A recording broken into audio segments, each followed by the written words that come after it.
Oh, don't give me that. I heard.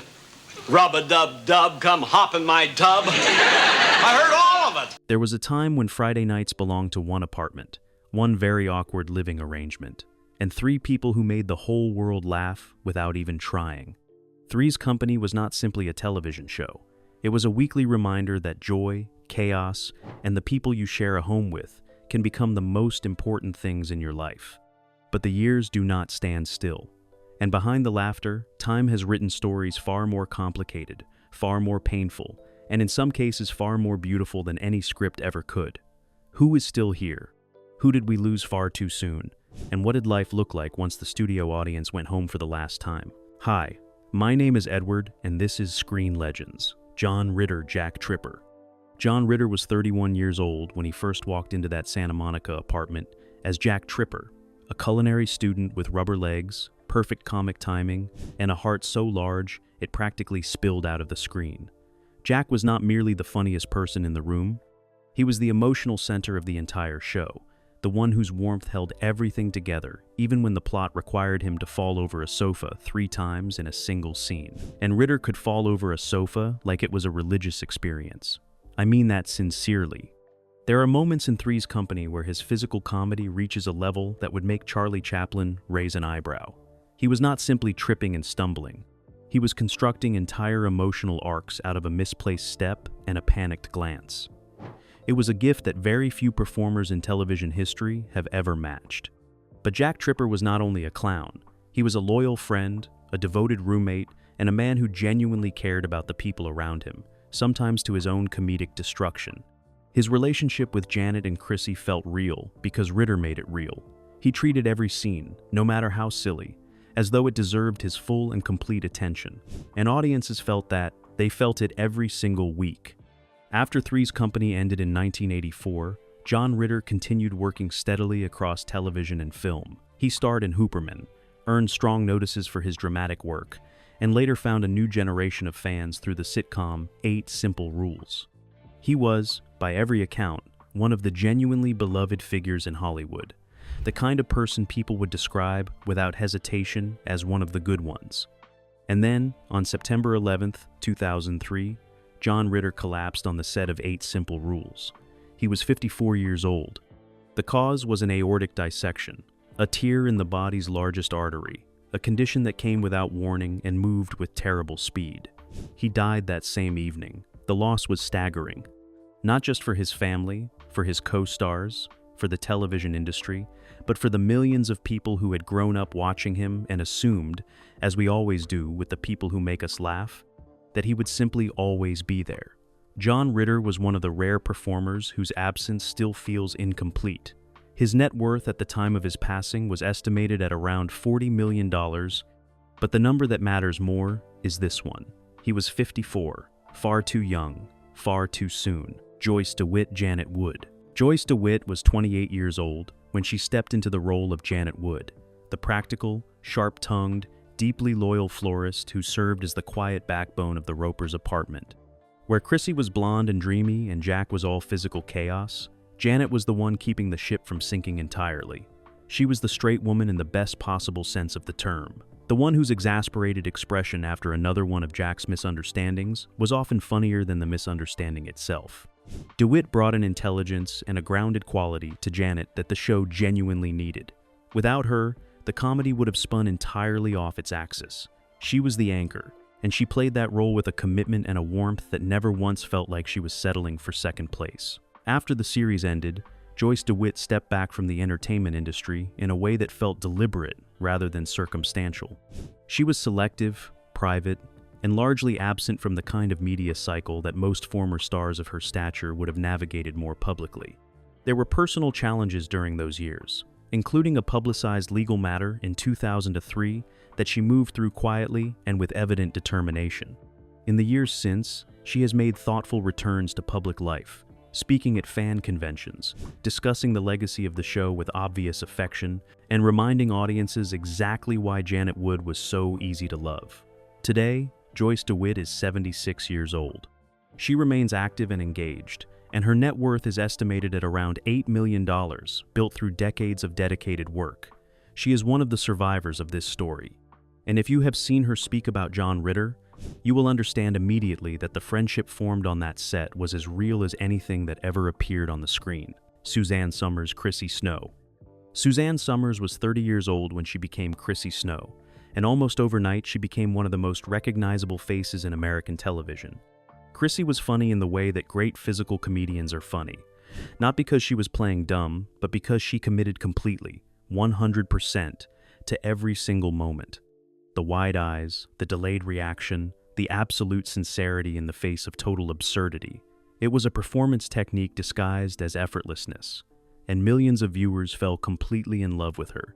Then, in 1980, in a contract dispute that became one of the most talked about stories in Hollywood that year, Suzanne Somers was written out of the show. The details of that negotiation have been debated for decades. What is not debatable is this: Chrissy Snow left a hole in that apartment that the show never quite filled the same way again. But Suzanne Somers was not finished, not even close. In the years that followed, she reinvented herself with a relentlessness that was genuinely impressive. She became a fitness entrepreneur, a wellness author, a businesswoman whose Thighmaster became one of the most recognizable products of the 1990s. And yes, I know that sounds like a punchline, but the business empire she built was real, substantial, and deeply hers. She also became, in her later years, one of the most candid and courageous public voices on the subject of health, aging, and cancer. Because Suzanne Somers battled breast cancer not once, but across multiple chapters of her life, speaking openly about her choices, her treatments, and her philosophy with a bravery that went far beyond anything she ever had to do for a television audience. On October 15th, 2023, one day after her 77th birthday, Suzanne Somers passed away. The cause was breast cancer, which had spread to her brain. The outpouring of grief from fans, former co-stars, and the entertainment industry was immediate and deeply felt. She was, in the truest sense, irreplaceable. Her net worth at the time of her passing was estimated at around $100 million. But what she left behind that cannot be counted is the memory of a woman who made the world laugh, fought hard to stay in it, and did both with unmistakable style. Norman Fell Stanley Roper. Norman Fell was 53 years old when he first appeared as Stanley Roper, the permanently suspicious, perpetually grumpy landlord who lived downstairs and served as the show's most reliable source of deadpan comedy. And let me be clear about something. Stanley Roper was not a warm man. He was not trying to be a warm man. He was suspicious of his tenants, dismissive of his wife, and deeply committed to the belief that the world was a mildly disappointing place, populated entirely by people who were up to something. And audiences adored him completely and without reservation for every single second of it. There is a particular kind of comic actor who does not need a punchline to be funny. Norman Fell was that actor.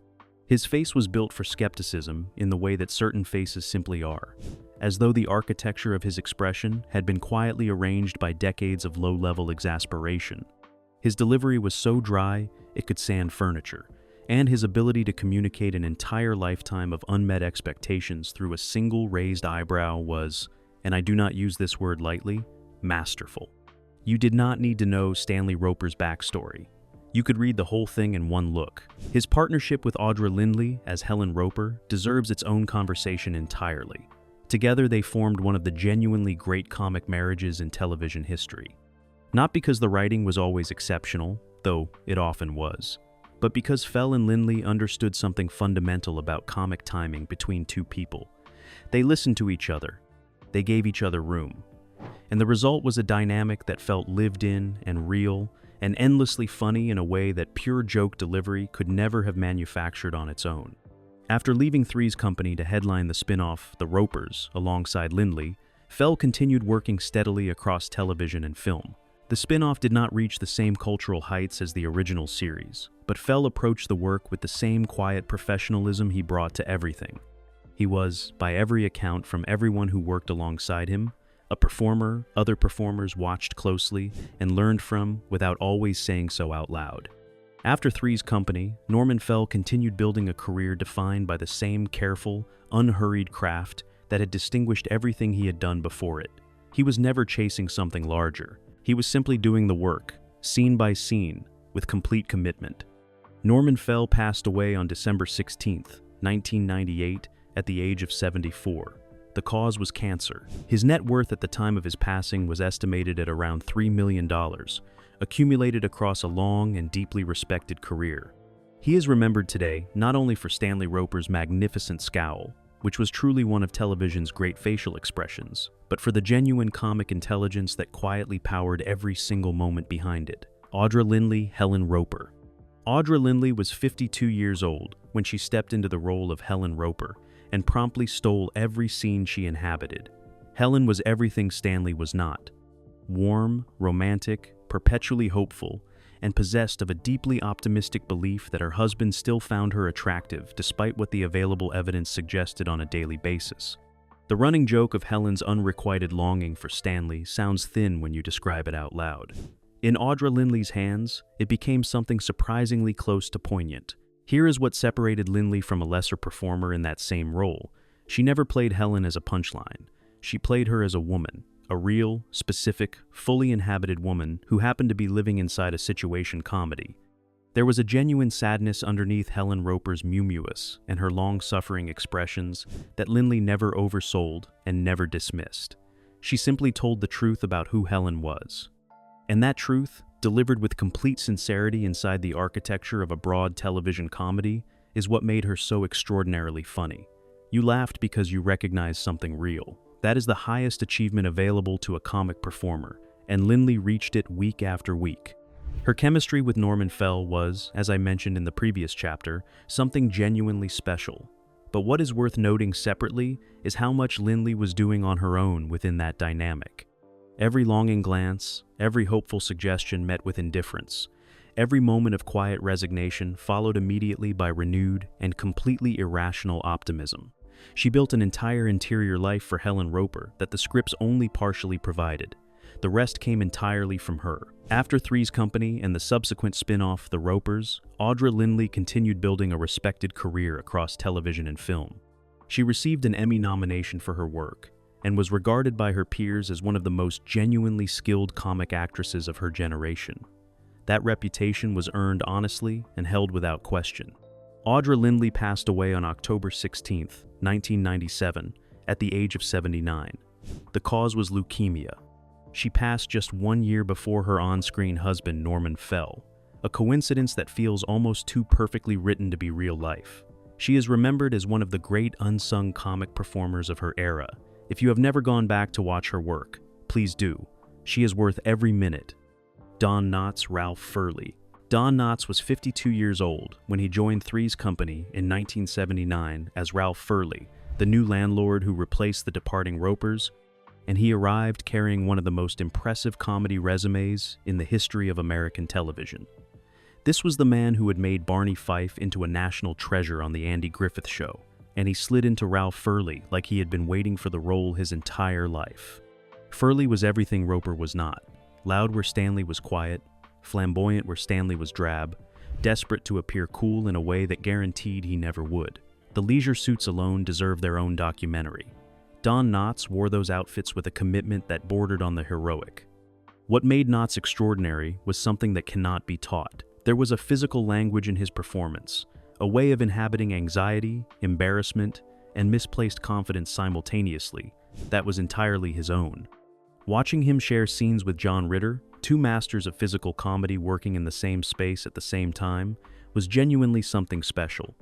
After Three's Company, Don Knotts continued to work across television and film, lending his voice to animated projects and making guest appearances that always reminded audiences why he had been beloved for 5 decades. Don Knotts passed away on February 24, 2006, at the age of 81.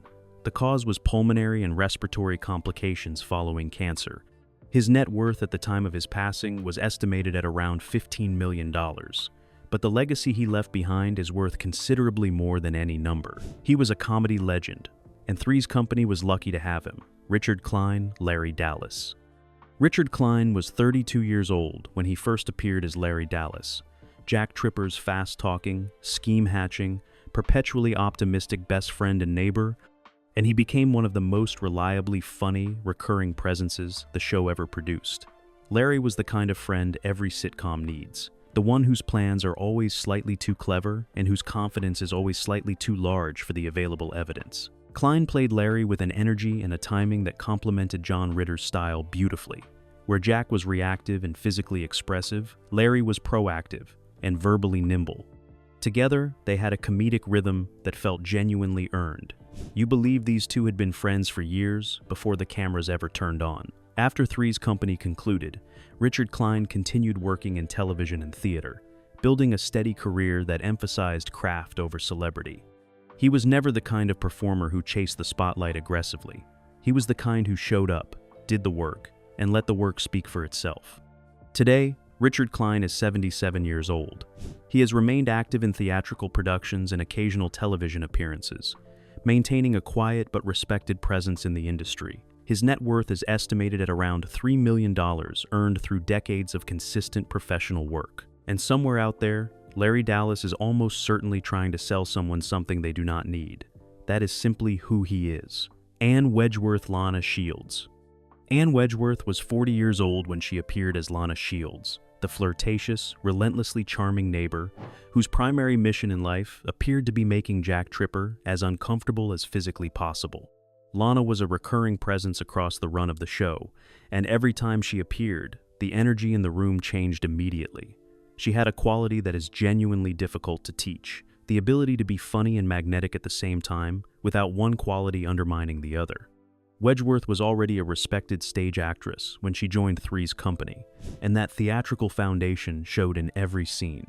She brought a precision and a control to the comedy that gave her moments a particular weight. You watched her and understood you were watching someone who genuinely knew what they were doing. After her time on Three's Company, Anne Wedgeworth continued a diverse career across stage, film, and television, earning consistent praise from critics and peers. She was nominated for a Tony Award for her theater work and remained a respected figure in the American acting community throughout her life. Anne Wedgeworth passed away on May 4, 2019, at the age of 83.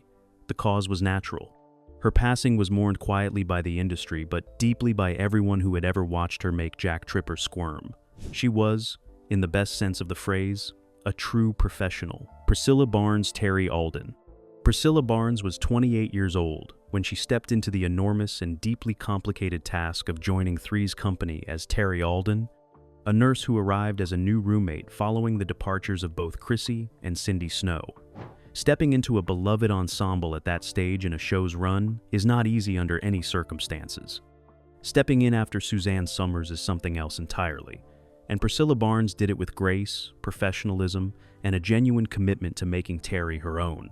Terry was warmer and more grounded than Chrissy, more playful and less buttoned up than Janet, and Barnes found the space between those two qualities and built a character there that audiences grew to genuinely care about. She was not trying to be Chrissy Snow, she was being Terry Alden, and that distinction mattered.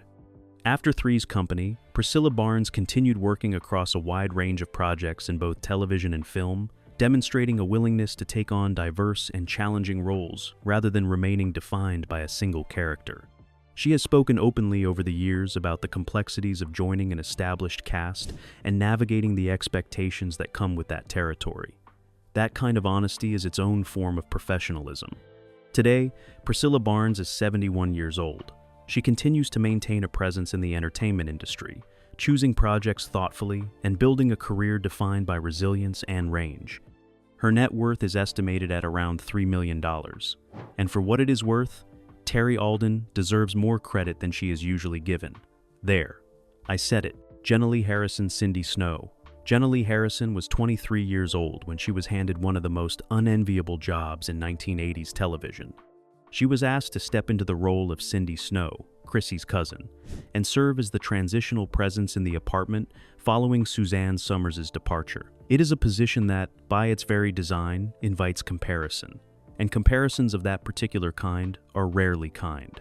What Harrison brought to Cindy was a genuine effort and an obvious sweetness. Cindy was clumsier than Chrissy, slightly more earnest, and Harrison played that distinction with a commitment that deserved more generosity from audiences than it always received. She was doing something genuinely difficult, and she was doing it week after week in front of 50 million people. After her time on Three's Company concluded, Jenna Lee Harrison stepped back from acting in a manner that felt less like a retreat and more like a quiet and considered redirection. She pursued interests outside of the entertainment industry and built a private life away from the kind of media attention that had defined her early 20s. Today, Jenna Lee Harrison is 67 years old. She has maintained a low public profile in recent years, and her net worth reflects a career that, while relatively brief in its highest profile chapter, left a genuine mark on one of the most important shows of its era. She was part of something that millions of people loved. That is not nothing. That is actually quite a lot. Three's Company gave the world something that is genuinely difficult to manufacture and impossible to replace. It gave us laughter that felt honest, characters who felt like people, and a Friday night ritual that millions of families built their week around without ever quite realizing how much it meant until it was gone. Some of the people who built that world are still here.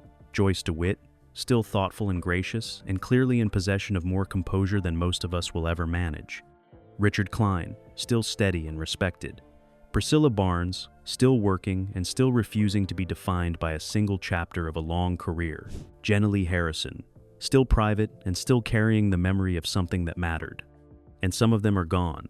Norman Fell, who made skepticism into an art form. Audra Lindley, who made longing somehow hilarious and somehow heartbreaking at the same time. Don Knotts, who was a legend long before he ever put on a furry leisure suit and remained one long after. Anne Wedgeworth, who stole scenes with a precision that most performers spend entire careers trying to develop. Suzanne Somers, who made the world laugh, then built an empire, then fought harder than anyone should ever have to fight, and did all of it on her own terms. And John Ritter, who was, by every account from every person who ever worked with him or met him or simply watched him across a living room from the couch on a Friday night, one of the genuinely great ones. The kind of performer who made his work look effortless because he cared so deeply about getting it right. The kind of person who, when he was gone, left behind a specific and irreplaceable shape of absence that his industry and his audience have never quite stopped feeling. Three's Company was, on the surface, a show about a man pretending to be something he was not, to share an apartment without causing a scandal. But underneath that premise, it was about something much simpler and much more lasting. It was about the people you choose to live alongside. The ones who see you at your most ridiculous, your most vulnerable, your most completely unguarded, and who stay anyway. Thank you for being here with me on Screen Legends. If these stories have stayed with you even a little, I hope you will follow the channel and come back for the next one. Because there are so many more stories to tell, and every single one of them matters.